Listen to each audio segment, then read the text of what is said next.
BMRC ಎಲ್ಲವರು global tender ಕರೆದಿದ್ರು. So ಯಾರೂ ಹಾಕೊಂಡಿರಲಿಲ್ಲ. ಅಮೂಲ್ ಅವರು ನಮಗೊಂದಷ್ಟು ಅಂಗಡಿ ಬೇಕು ಅಂತ ಹಾಕಿದಾಗ ಕೊನೆಗೆ 10 ಕಡೆ ಬೇಕು ಅಂತ ಅರ್ಜಿ ಹಾಕ್ತಿದ್ರು. ಸೊ ಅದಕ್ಕೆ ನಾನು ಇವರು ನಮ್ಮ KMF ಅವರು ಅರ್ಜಿ ಹಾಕಿಲ್ಲ. ಈಗ ನಾವು ಅವ್ರಿಗೆ ನೀವೆಲ್ಲ ಎಚ್ಚರಿಕೆ ವಹಿಸಿದ ಮೇಲೆ KMF ಹೇಳಿದ್ದೀವಿ, ನೀವು ಅರ್ಜಿ ಹಾಕಿಲ್ಲ.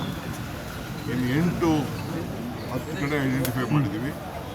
8 ಕಡೆ KMFಗೆ ಕೊಡಿ ಅಂತ ಹೇಳಿದ್ವಿ, ನಂದಿನಿಗೆ ಕೊಡಿ ಅಂತ ಹೇಳಿದ್ವಿ. ಅವ್ರಿಗೆ ಅರ್ಜಿ ಹಾಕಿ ಅವ್ರಿಗೆ ಕೊಡಿ ಅಂತ ಹೇಳಿದ್ವಿ. ಸೊ 2ನ್ನ ಈಗಾಗಲೇ ಅವರು ಓಪನ್ ಮಾಡಿದ್ದಾರೆ. ಓಪನ್ ಮಾಡಿದ್ರೆ ನಾವು ವಿಚಾರ ಸರಿ ಇಲ್ಲ ಅಂತೇಳಿ, ಏಕೆಂದರೆ ನಾವು ಗ್ಲೋಬಲ್ ಟ್ರೆಂಡಲ್ಲಿ ನಾವು ಕರೆಕ್ಟ್ ದೃಷ್ಟಿಯಿಂದ ಯಾರು ಬೇಕಾದ್ರೂ ಮಾಡ್ತೀವಿ. ಸೊ 2 ಅವ್ರು ಇರ್ತದೆ. ನಾವು 8 KMFಗೆ ನಂದಿನಿಯನ್ನು ನೀವು ಓಪನ್ ಮಾಡ್ತೀವಿ ಅಂತ